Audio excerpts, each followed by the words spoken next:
Hi friends, నేను షహనాజ్. మహిళా reservation అసలు నిజం ఏమిటి? మోసం చేస్తున్నారా? మహిళలను అడ్డు పెట్టుకొని రాజకీయాలు చేస్తున్నారా? అసలు నిజం ఏమిటి? చట్టం వచ్చింది కానీ అమలు ఎందుకు జరగటం లేదు? ఇది నిజంగా మహిళల కోసం తీసుకున్న నిర్ణయమా లేదా ఇది రాజకీయ గేమ్ ప్లానా? అసలు విషయాలు బయటపడుతున్నాయి. మహిళలకు రాజకీయాల్లో రిజర్వేషన్లు ఇవ్వాలన్న డిమాండ్ కొత్తది కాదు. స్వాతంత్రం ముందే మొదలైన ఈ పోరాటం 1980లలో వేగం పెరిగింది. రాజీవ్ గాంధీ కాలంలో మార్గరెట్ అల్వా కమిటీ మొదటిసారి స్పష్టమైన సిఫార్సులు చేసింది. 1996లో దేవగౌడ ప్రభుత్వం బిల్లు తీసుకొచ్చింది, కానీ తీవ్ర వ్యతిరేకతతో ఆగిపోయింది. ఇక చివరికి 2023లో నారీ శక్తి వందన్ చట్టంగా మారింది. ఇక్కడే అసలు కథ మొదలైంది. చట్టంలో ఏముంది? మహిళలకు 33% రిజర్వేషన్ ఇస్తాం, కానీ చిన్న కండిషన్ అప్లై. జనగణన తర్వాత నియోజకవర్గాల పునర్విభజన తర్వాత మాత్రమే అమలు. అంటే ఇప్పుడు కాదన్నమాట.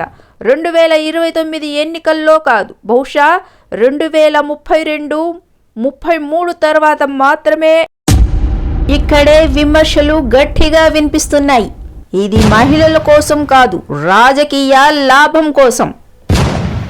మాజీ ఎన్నికల కమిషన్ ఎస్వై ఖురేషి కూడా ఇదే అభిప్రాయం చెప్పారు. డీలిమిటేషన్తో లింక్ చేయడం సరైంది కాదు. ఇప్పుడు ముఖ్యమైన ప్రశ్న, నిజంగా మహిళల కోసం రిజర్వేషన్ ఇవ్వాలనుకుంటే ఇప్పుడే ఎందుకు ఇవ్వలేదు? రాజ్యాంగంలోని ఆర్టికల్ 15 ద్వారా తక్షణమే అమలు చేసే అవకాశం ఉంది. అలా చేస్తే లోక్సభలో 543 సీట్లలో 181 సీట్లు మహిళలకు వెళ్తాయి. కానీ అదే పెద్ద సమస్య. చాలామంది పురుష నేతలు తమ స్థానాల్ని కోల్పోవలసి వస్తుంది. ఇక్కడ కూడా పురుష అహంకారం కనిపిస్తుంది. అందుకోసమే వాళ్ళ సీట్లను పదిలంగా పెట్టుకొని సీట్లను పెంచాలని ప్రతిపాదన తెస్తున్నారు. ఇంకో పెద్ద కోణం, డీలిమిటేషన్ అంటే జనాభా ఆధారంగా సీట్ల మార్పు. ఇది జరిగితే దక్షిణాది రాష్ట్రాల ప్రాతినిధ్యం తగ్గే అవకాశం. అందుకే 1976 నుంచి ఈ ప్రక్రియ నిలిచిపోయింది. ఇప్పుడు అదే అంశానికి మహిళా రిజర్వేషన్ ముడిపెట్టారు. మహిళా రిజర్వేషన్లు అసలు ఎప్పుడు అమలు చేస్తారు? ఇది యాదృచ్ఛికమా లేక స్ట్రాటజీనా? ఇప్పుడు స్పష్టంగా కనిపిస్తుంది. చట్టం వచ్చింది కానీ అమలు లేదు.